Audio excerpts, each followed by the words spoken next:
terrestres. Siempre ha habido quienes creen que los ovnis, objetos voladores no identificados, provienen del espacio exterior, pero quizá la realidad esté más cerca de casa. Soy muy escéptico con relación a los ovnis. Estoy seguro de que solo se trata de nuestros propios aviones. Por más de 60 años, se han estado diseñando, fabricando y probando platillos voladores en bases de investigación ultra secretas ubicadas en todo el mundo. Alejado del resto de las grandes compañías, hay un lugar en el que se están fabricando platillos voladores. Algunos afirman incluso haberlos visto. No cabe duda de que eran platillos voladores. Les presentamos la historia secreta de los intentos que se han hecho por dominar la tecnología del platillo volador con el fin de producir el más avanzado avión militar. Estos son los verdaderos ovnis.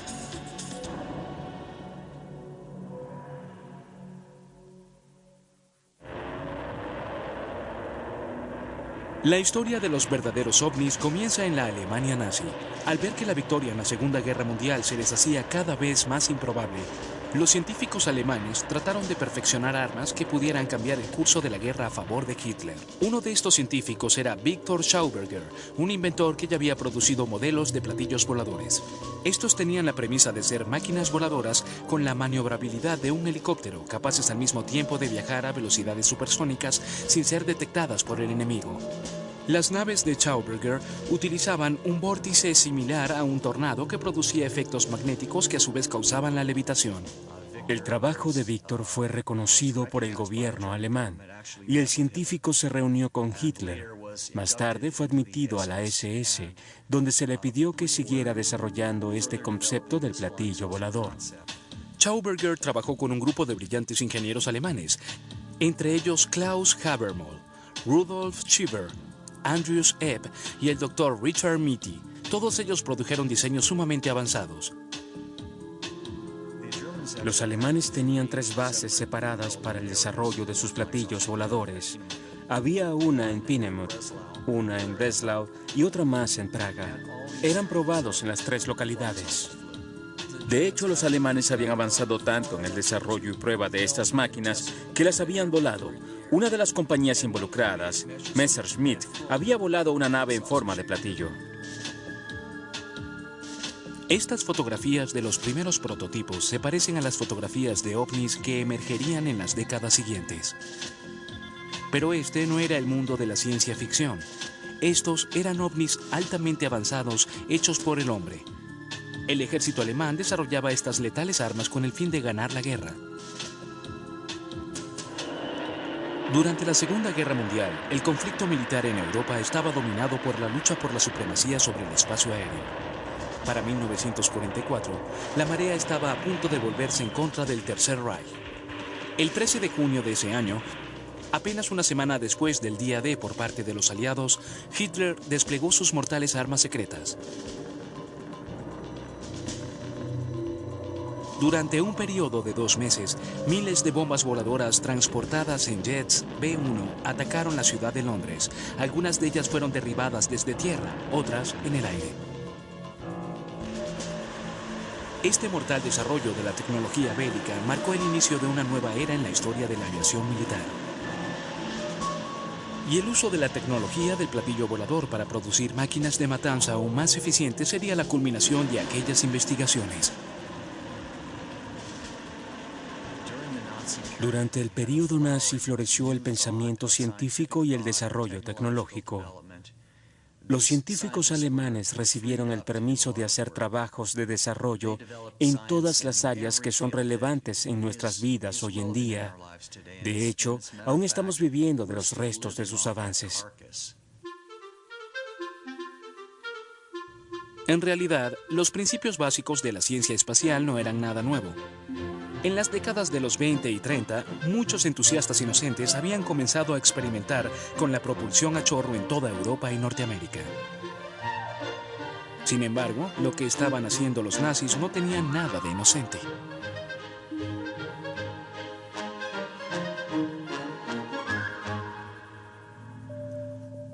En sus instalaciones para la investigación en armas mortales, los científicos trabajaban sobre una nueva generación de armas. y los verdaderos ovnis eran tan cruciales en su programa como lo eran los cohetes y misiles. Uno de los hechos más notables de la Segunda Guerra Mundial fue la cantidad de tecnología que desarrollaron los científicos alemanes en función de su esfuerzo bélico. Entre estas tecnologías se incluyen cohetes y motores de propulsión a chorro, pero también un trabajo de alto nivel en cuanto a la fabricación de platillos voladores. Pero el tiempo se acababa para Hitler y sus científicos. Los aliados avanzaban desde todos los frentes. Los alemanes estaban en retirada. Así, la tecnología del platillo volador no llegó a tiempo para Hitler, al igual que el resto de las armas con las que pretendía ganar finalmente la guerra. Al parecer, los nazis creyeron hasta el final que aquellas superarmas, que aquellos avanzados sistemas de transporte de misiles, lograrían al menos detener a los aliados. Creían que de esa manera lograrían poner fin a la guerra por medio de un acuerdo político. El sueño de Hitler de ganar la guerra gracias a sus superarmas nunca se hizo realidad. Para mayo de 1945, la batalla final por la toma de Berlín ya había comenzado. En términos prácticos, esto significaba el fin de la guerra en Europa. Pero en cuanto a los verdaderos ovnis, esto había sido apenas el comienzo. En un lapso de 3 meses, la Segunda Guerra Mundial llegó a un dramático y horrendo fin. A las 8:15 de la mañana, el 6 de agosto de 1945, el bombardero estadounidense B-29 Enola Gay dejó caer la primera bomba atómica sobre Hiroshima. Una vez terminada la guerra, los países aliados se convirtieron en rivales. Al poco tiempo, la Unión Soviética y Occidente se verían enredados en una batalla por la supremacía en tecnología militar. Al finalizar la Segunda Guerra Mundial, todas las antiguas potencias aliadas comenzaron a competir por capturar la tecnología alemana.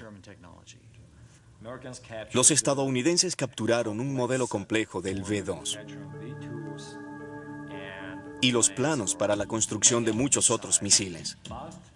Los rusos, por su parte, capturaron los últimos modelos de aviones de propulsión a chorro y a una buena cantidad de científicos espaciales. Pero la pregunta crucial era, ¿quién capturaría a los científicos que desarrollaban los verdaderos ovnis? Los secretos de los cohetes y misiles alemanes no fueron los únicos elementos tecnológicos que cayeron en manos de los rusos y estadounidenses. La Guerra Fría estaba por comenzar. Paralela a la carrera armamentista que se hacía pública con sus muestras de misiles, había otra carrera que se desarrollaba en secreto, de la que el público general no sabía nada. Su meta, encontrar la máquina voladora más avanzada, desarrollar un platillo volador salido del mundo de la ciencia ficción. Durante la Segunda Guerra Mundial, hubo una importante revolución tecnológica en cuanto a motores de propulsión a chorro, física atómica y verdaderos ovnis, es decir, tecnología para la fabricación de platillos voladores. Los alemanes habían iniciado al mundo en el desarrollo de los verdaderos ovnis. Después de 1945, sus ideas y científicos cayeron en manos de las dos nuevas superpotencias, Rusia y Estados Unidos. Los ingenieros alemanes Victor Schauberger, Rudolf Schieber y un tal Dr. Mitte comenzaron a trabajar secretamente para los Estados Unidos. Al mismo tiempo, según los informes, el científico alemán Andreas Ebb trabajaba también en un proyecto de platillo volador para los rusos.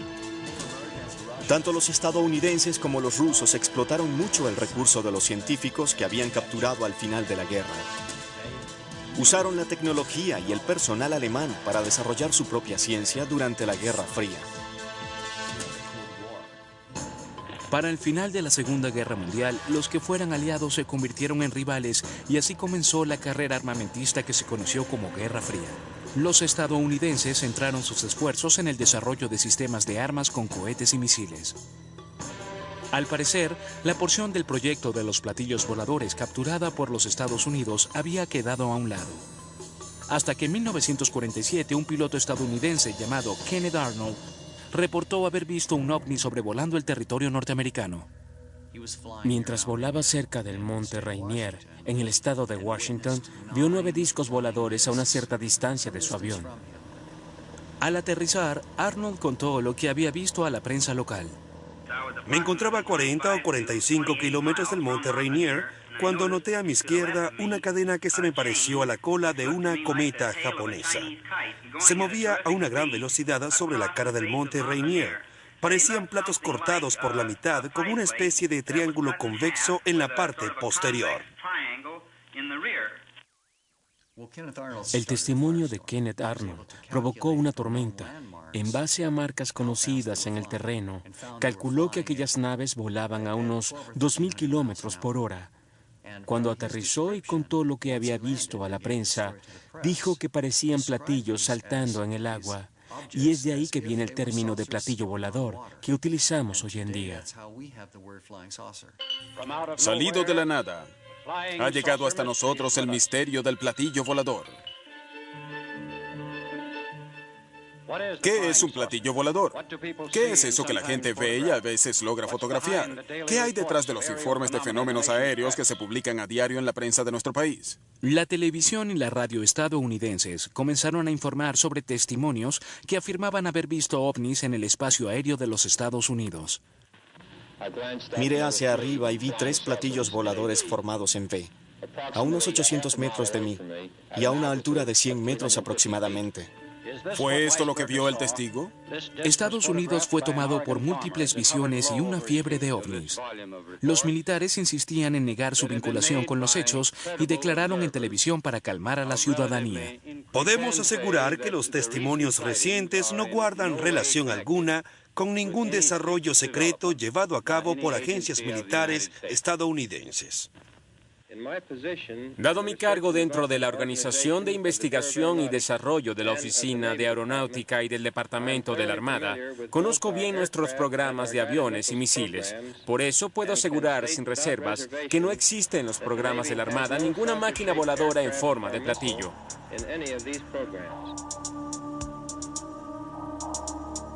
En julio de 1947, en medio del apogeo de la fiebre de los ovnis, llegó un impactante informe emitido por otro oficial de la milicia estadounidense. Esta anunció a la prensa el descubrimiento de los restos de un platillo volador en Roswell, Nuevo México. En cuestión de horas, la historia del incidente Roswell explotó en el mundo entero. La milicia estadounidense entró en pánico y, una vez más, emitió un comunicado diseñado para calmar a la ansiosa ciudadanía, negando que los restos fueran realmente de un platillo volador. Sostuvieron que se trataba simplemente de un globo atmosférico. Tras todas estas negativas por parte de los Estados Unidos, se ocultaba una posibilidad más oscura para la milicia. Si los ovnis no provenían del espacio exterior, si no estaban tripulados por alienígenas, su presencia podía interpretarse como señales de un enemigo más cercano. El ejército estadounidense fue inundado por todo tipo de informes sobre ovnis. Por eso surgió la idea de que detrás de esas misteriosas misiones podían estar los soviéticos. Los estadounidenses capturaron una serie de planos muy originales para el diseño de naves muy avanzadas. Entre estas estaba el Horten 229 de los hermanos Horten.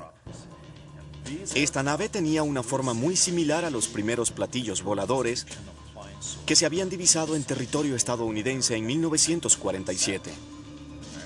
Así, Estados Unidos comenzó a temer que los rusos hubiesen producido una versión voladora del Horten 229. Así, en los años inmediatamente posteriores a la Segunda Guerra Mundial, los informes sobre ovnis formaron parte de las crecientes tensiones entre este y oeste. A medida que la Guerra Fría se intensificaba, a comienzos de los años 50, la Guerra de Corea llevó al mundo al borde de un desastre nuclear. En Estados Unidos, la paranoia y el miedo a una invasión comunista se vieron reflejados en la cultura popular, en las actitudes hacia los platillos voladores. Los platillos voladores han invadido nuestro planeta. Washington, Londres, París y Moscú son los blancos principales. El mundo entero está siendo atacado.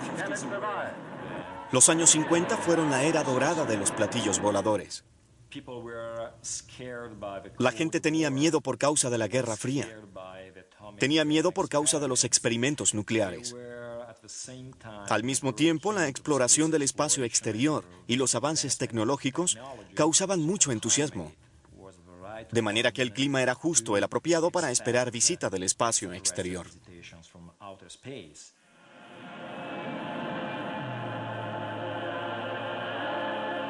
¡Rayos! Invasores de Marte. Él los vio aterrizar del espacio exterior. Él los vio capturar a gente inocente solo para destruirla. Para el aparato militar estadounidense, los continuos rumores y especulaciones resultaron ser un camuflaje ideal para los verdaderos ovnis.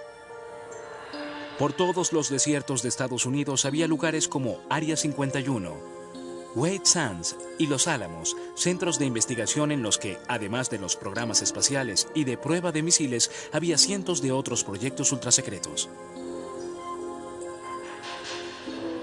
Entre ellos se incluían pruebas de paracaídas de gran altura, pruebas de satélites y el desarrollo de futuros vehículos espaciales. Uno de estos proyectos secretos se llamaba Mogul. El proyecto Mogul era un plan ultrasecreto destinado a espiar a los rusos usando equipos de audio montados en globos de gran altura. El ejército de Estados Unidos ansiaba descubrir los secretos del programa soviético para el desarrollo de una bomba atómica rival. Por ello, necesitaba saber cuándo probarían estos sus armas. 20 años más tarde, el gobierno estadounidense tuvo que confesar que el incidente Roswell, ocurrido en 1947, había sido producto de pruebas militares de su propio gobierno. Luego publicaron un informe en el que se concluía que los restos recuperados no habían sido los de una nave extraterrestre, sino los de un proyecto de investigación de la Fuerza Aérea estadounidense de nombre código Mogul.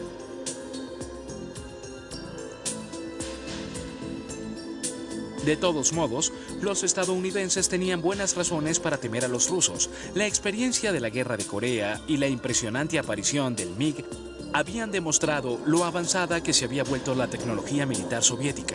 Estados Unidos tenía que ponerse al día y rápido. ¿Sería un platillo volador supersónico la respuesta? History Channel continúa con Archivos Extraterrestres. En la década de los 50, las dos superpotencias mundiales competían en la fabricación del arma más avanzada, un vehículo aéreo supersónico que ningún radar pudiera detectar. Lo que se necesitaba era algo del mundo de la ciencia ficción. La Fuerza Aérea de los Estados Unidos quería un nuevo interceptor, algo que no se pareciera a ningún avión soviético, un avión completamente nuevo que fuera capaz de volar más rápido y más alto que cualquier otro. En 1953, la CIA descubrió que Avro, una compañía aeronáutica canadiense, trabajaba secretamente en un vehículo aéreo revolucionario, un platillo volador. Este proyecto había sido concebido por un visionario ingeniero aeronáutico británico. El genio tras el proyecto del platillo volador era John Frost. Había llegado de Inglaterra como diseñador para otro proyecto, pero pronto comenzó a intrigarle la idea de probar un platillo volador en el aire. John Frost había sido el responsable de uno de los desarrollos más innovadores de la aviación, el avión de combate de alas hacia atrás y sin cola. Las primeras ideas de John Frost se inspiraron en una colección que éste hizo de todos los informes sobre ovnis que estaban apareciendo y comenzó a reducir las posibilidades relativas a su origen hasta que quedó con dos, y una de ellas era que los ovnis fueran hechos por el hombre en Alemania. A Frost le intrigaban los informes sobre los platillos voladores nazis. Tenemos evidencias de que él participó en entrevistas que se hicieron a los científicos alemanes, y en especial a uno de ellos, Mitty, quien había trabajado en el proyecto de los platillos voladores alemanes. El doctor Walter Mitty afirmó que había pasado 10 años trabajando en el proyecto nazi del platillo volador y que su equipo había incluso construido un prototipo volador. Mitty le enseñó a Frost fotografías y planos. Frost estaba convencido de poder hacer realidad los planes de Mitty. John Frost tenía en el proyecto de Mitty la promesa de algo que nadie más habría podido lograr en ese momento. Un vehículo aéreo supersónico, 2 veces más rápido que el sonido, capaz de volar más alto y más rápido que cualquier otra nave del momento, sin necesidad de aeropuertos ni pistas. En 1952, la fábrica canadiense de aviones Avro ocultó uno de los proyectos más secretos del gobierno de los Estados Unidos. John Frost estableció un grupo secreto llamado Grupo para Proyecto Especial. Lo integraban hombres como él, ingenieros y técnicos, científicos que trabajaban sobre ideas propias y las ideas de Frost. Y finalmente todo eso llevó al surgimiento de varios proyectos de platillo volador. Uno de los ingenieros aeronáuticos que trabajaron con John Frost en este revolucionario concepto fue David Garland. John Frost era un típico caballero inglés, salido del sistema de educación pública, pero tenía una muy amplia experiencia en la industria de la aviación. Yo diría que su entusiasmo era realmente contagioso. Ningún problema era demasiado grande para él. Decía que todos los problemas tenían solución y que de hecho nosotros no teníamos problemas sino retos. El primer proyecto de John Frost fue el Proyecto Y, que era un avión en forma de pala basado alrededor de un motor circular en forma de panqueque. Debía poder despegar verticalmente del suelo, pero también podría hacerlo desde una pista convencional y funcionaría como un interceptor supersónico. El proyecto fue diseñado como un vehículo aéreo de propulsión a chorro, sin cola. Ya se estaba empleando la tecnología del platillo volador.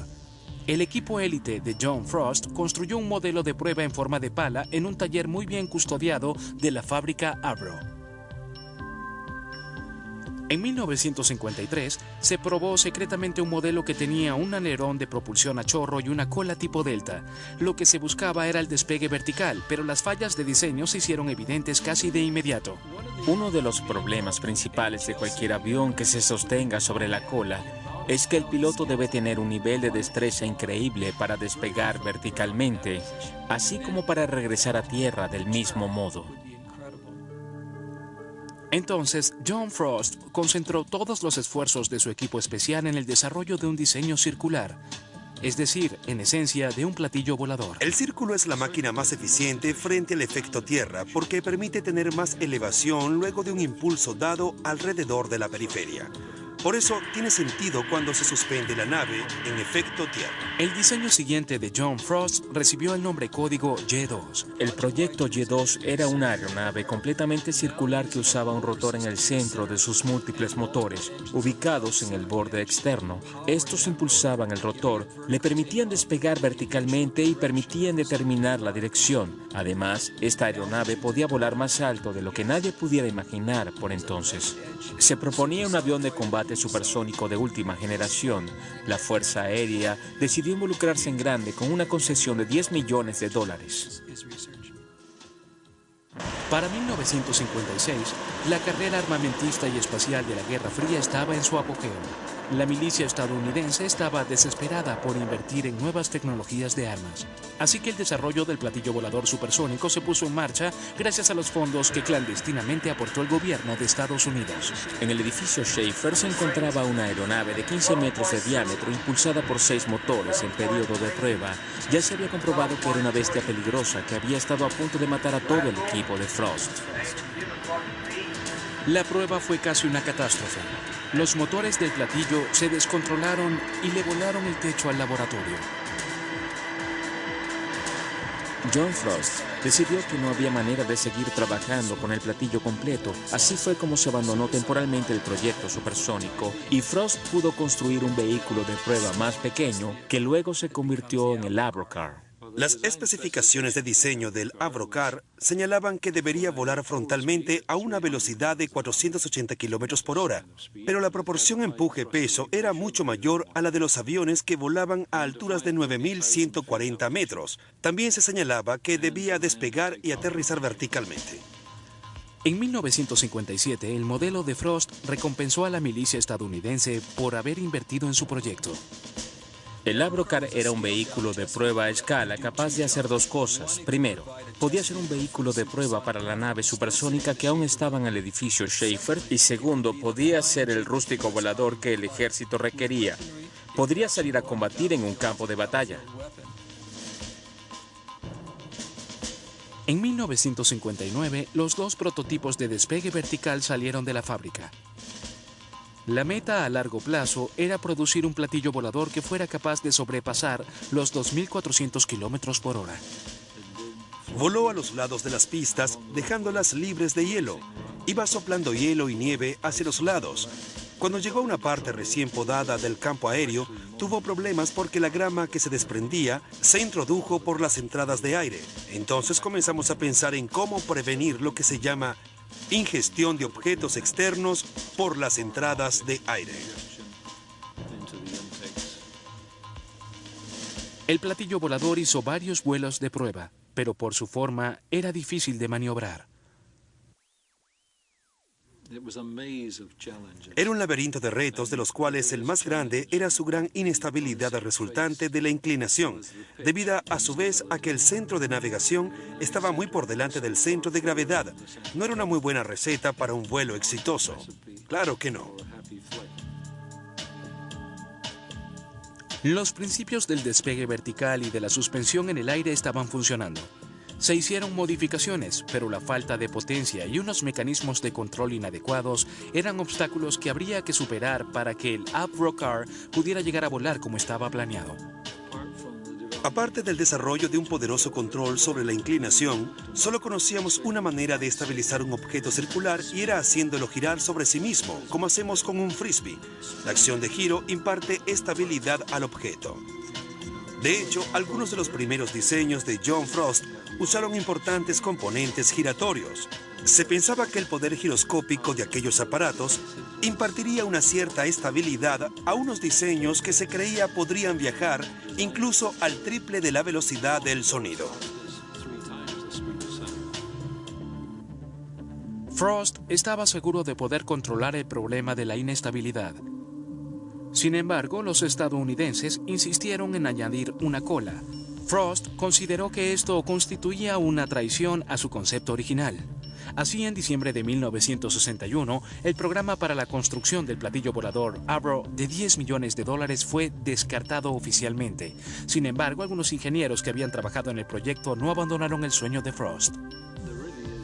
A nivel subsónico, el ala circular no tiene ningún tipo de futuro aerodinámico. A nivel supersónico, sin embargo, con algunas modificaciones y arreglos para hacer que se parezca un poco más a un ala delta, podríamos ver algún tipo de resultado positivo. John Frost siempre creyó que su concepto original era posible. A pesar de los malos resultados obtenidos en las pruebas del Avrocar, el trabajo de John Frost en ese proyecto supersónico demostró que sí pudo haber volado. Desafortunadamente, cuando paró el flujo de dinero, la compañía tuvo que cancelar todo el proyecto. Entonces, toda la tecnología regresó a los Estados Unidos, que era el verdadero dueño en ese momento. La tecnología ultrasecreta del platillo volador fue entonces a Estados Unidos. ¿Fueron todos aquellos aparentes fracasos una simple manera de encubrir un proyecto de platillo volador que luego sí funcionaría?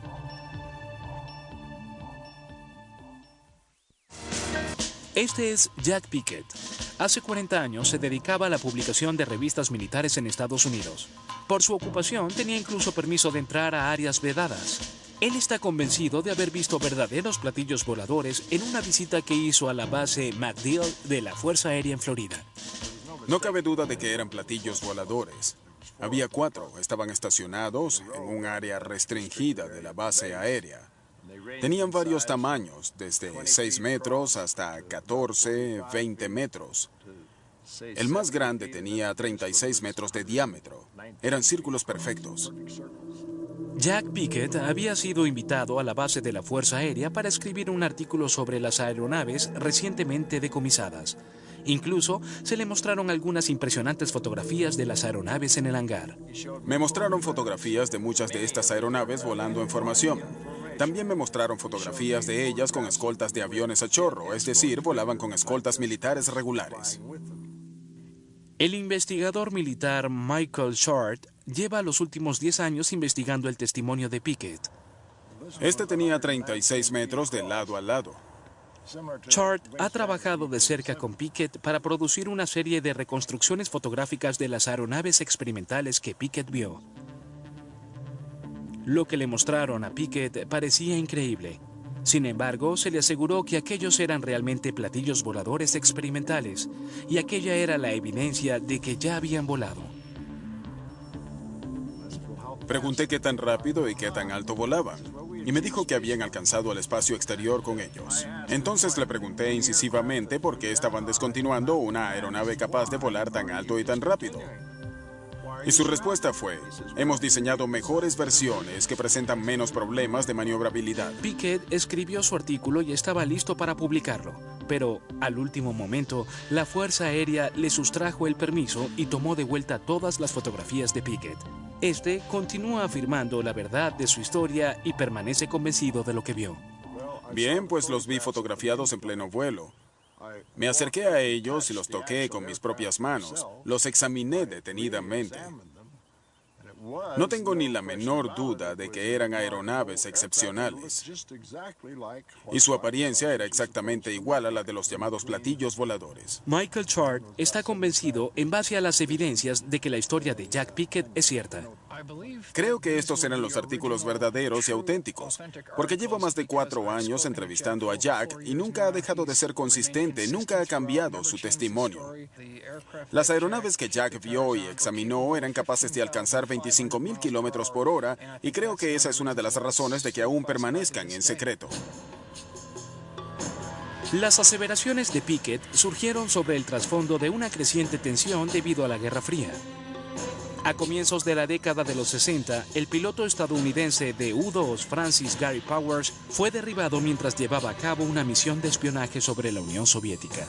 En Europa, los soviéticos habían separado a este y oeste con la construcción del Muro de Berlín. Finalmente, con la crisis de misiles de Cuba, el mundo se acercó más que nunca a la posibilidad de una catástrofe nuclear. Este podría ser el comienzo del fin. Como había sucedido ya en los años 50, en los 60 la cultura popular estadounidense reflejaba miedo y paranoia.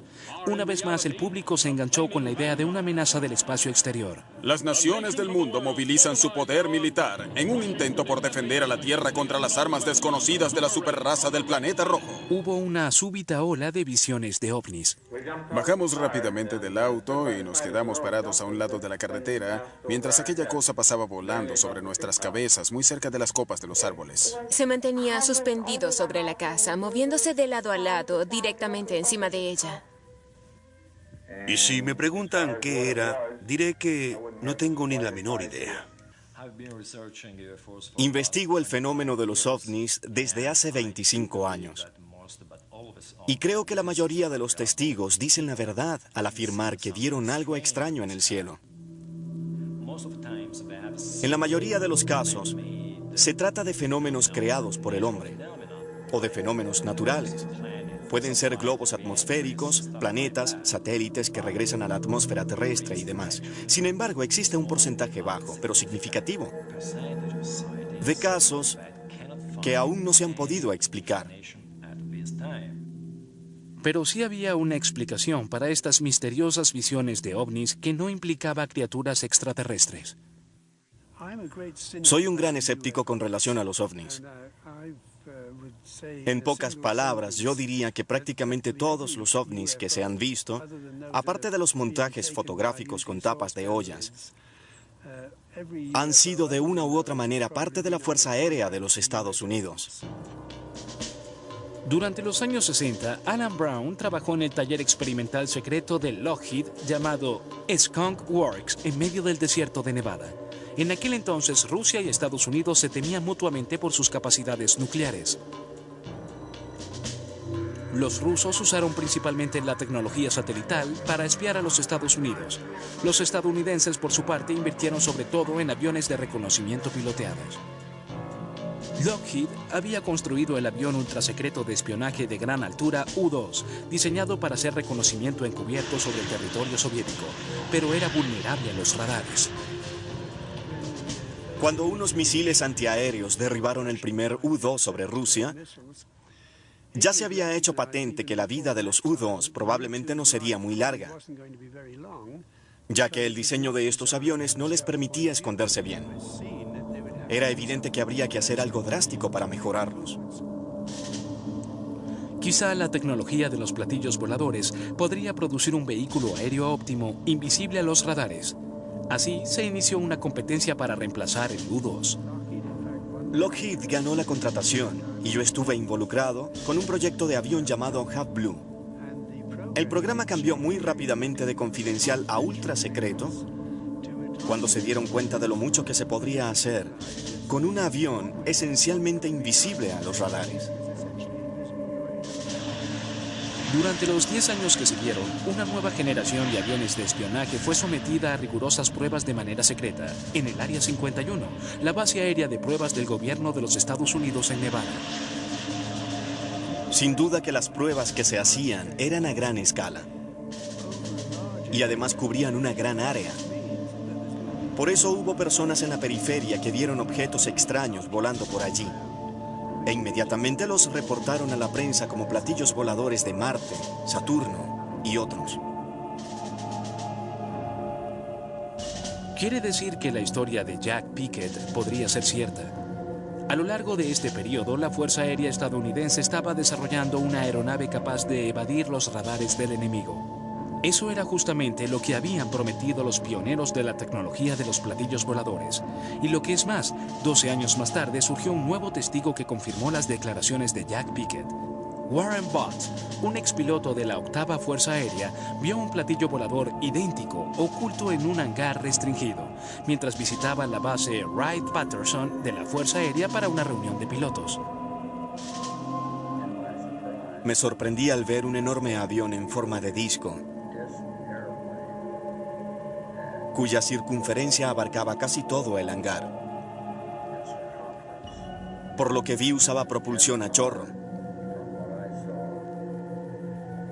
Cuando comencé a acercarme para mirarlo mejor, sin pensar que fuera gran cosa, un guardia armado me detuvo y me dijo que no podía estar allí. Así que me fui. Pero es verdad que vi un avión circular allí dentro. Con esto, Chart obtuvo un recuento personal de un segundo testigo sobre los platillos voladores ultrasecretos. Él describió brevemente la misma aeronave que había visto Jack Pickett y describió otros rasgos que Jack no había mencionado. Cuando junté a los dos hombres, supe que estaban hablando de un objeto real.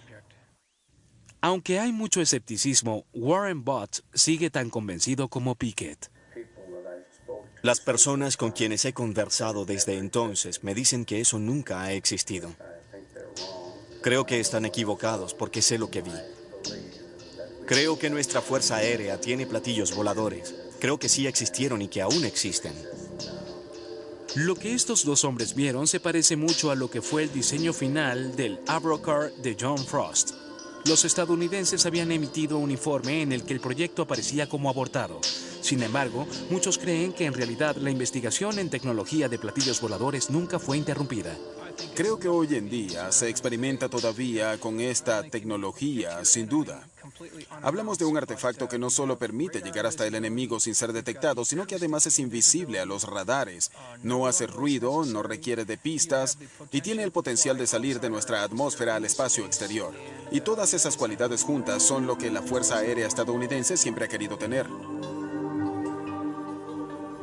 Aún queda mucho material confidencial relativo al desarrollo de la tecnología de los platillos voladores.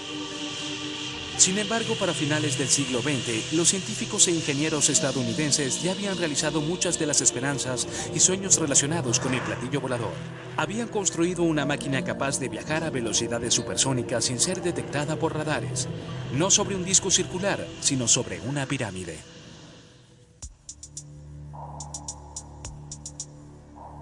Durante un periodo de 15 años, esta revolucionaria aeronave fue clasificada como un proyecto negro. Era uno de los secretos mejor guardados de Estados Unidos. Este era el ovni real por excelencia, un avión supersónico de ataque que volaba como un jet sin ser detectado por radares. En 1988, los estadounidenses decidieron revelárselo al mundo. La razón por la que el F-117 fue expuesto al público a finales del año 1988 tiene un aspecto interesante. Se había restringido el vuelo de estos aviones a las horas de la noche, de manera que los pilotos se veían como atrapados dentro del avión en un campo aéreo totalmente oscuro en medio de Nevada. Por esta razón perdimos a varios pilotos que terminaron desorientados en medio de algún vuelo nocturno. Entonces la Fuerza Aérea decidió que sería mejor comenzar a volarlo de día. Y si eso iba a ser así, tendría que dar al público alguna indicación de lo que era ese avión. Así no recibiría otra oleada de informes de visiones de ovnis. Con el fin de evadir los radares y los misiles antiaéreos, el avión furtivo F-117 de Lockheed adoptó algunos de los conceptos propios del platillo volador. En primer lugar, estaba la idea de que la forma de la aeronave determinaría su grado de visibilidad ante los radares del enemigo. Logramos un corte transversal de radar sustancialmente menos visible de lo que se esperaba. La razón primordial fue que usamos un enfoque diferente y totalmente nuevo a la hora de analizar la invisibilidad. Así averiguamos que una forma piramidal de muy poca altura, con bordes muy inclinados hacia atrás, nos daba un corte transversal mucho menos visible que cualquiera que se hubiera visto antes. Menos de un año después de la salida de este avión furtivo a la luz pública, el Imperio Soviético comenzó a desmoronarse. El 9 de noviembre de 1989, con la caída del muro de Berlín, la frontera entre Alemania Oriental y Alemania Occidental quedó abierta. La Guerra Fría había terminado realmente. Pero no pasó mucho tiempo antes de que el avión de espionaje viera su primer combate como líder del ataque a un nuevo enemigo en la guerra de Irak. Su invisibilidad al radar, sumada a la precisión con que era capaz de bombardear un objetivo, dejó al mundo atónito. Podíamos entrar al territorio enemigo y soltar las bombas exactamente desde la altura que quisiéramos, con un alto grado de precisión, dando exactamente en los blancos elegidos y sin ser vistos. En 1991, durante la Guerra del Golfo, hicimos miles de salidas. Y ninguno de nuestros aviones llegó a sufrir nunca ni un rasguño. Las cualidades únicas del avión furtivo F-117 quedaron demostradas en la Guerra del Golfo, pero este aún presentaba una falla fundamental. Tenía que estar diseñado en función de las necesidades del piloto. Los aviones de guerra del futuro no necesitarán pilotos. Si se piensa en el costo político y moral de perder a una tripulación altamente calificada hoy en día, se verá que todo apunta hacia el desarrollo de vehículos aéreos no piloteados. El concepto de un vehículo aéreo no piloteado no tiene nada de nuevo. Desde los comienzos mismos de la aviación, muchos han experimentado con esta idea. Algunos han tenido un cierto grado de éxito. El desarrollo del vuelo espacial por máquinas no tripuladas ha abierto posibilidades futuras a la aviación. El tema más importante del futuro de la aviación son los vehículos no piloteados. Podríamos llegar a fabricar aviones miniatura de unos 15 centímetros de diámetro que podrían volar dentro de edificios. De hecho, la gama de cosas posibles en este campo es simplemente enorme. Difícil de imaginar. Es posible que el futuro esté realmente en esta nueva generación de máquinas voladoras. El más reciente aerobot, Sikorsky, puede volar a altas velocidades, permanecer suspendido, despegar y aterrizar verticalmente. Pero estos vehículos aún están muy lejos de ser los platillos voladores soñados por los ingenieros de Hitler. Aquellas debían ser máquinas al borde de la ciencia ficción, capaces de alcanzar velocidades supersónicas fenomenales. Y quizá la ciencia de los platillos voladores nunca existió realmente. Siempre y cuando se mantenga cerca del suelo, resulta un aparato eficiente para el despegue. Pero no es un avión eficiente en lo absoluto en el aire porque su forma no lo ayuda. Los platillos voladores del espacio exterior son los únicos que han logrado volar eficientemente. Y creo que estos en realidad no son sino producto de la imaginación.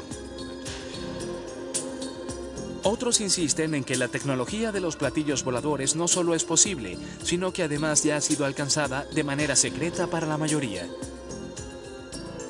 Creo que este es el mayor secreto que guarda la Fuerza Aérea de los Estados Unidos y que ya es hora de que se revelen los hechos sobre el programa de los discos volantes de propulsión a chorro de nuestro ejército. Actualmente no existe amenaza alguna a la seguridad nacional, así que es hora de que este pájaro salga a la luz. Algunas de las más recientes invenciones ya son del dominio público, pero muchas otras permanecen en secreto.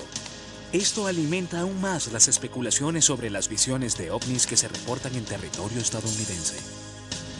La máquina voladora más avanzada que se haya soñado jamás aún no se ha hecho realidad.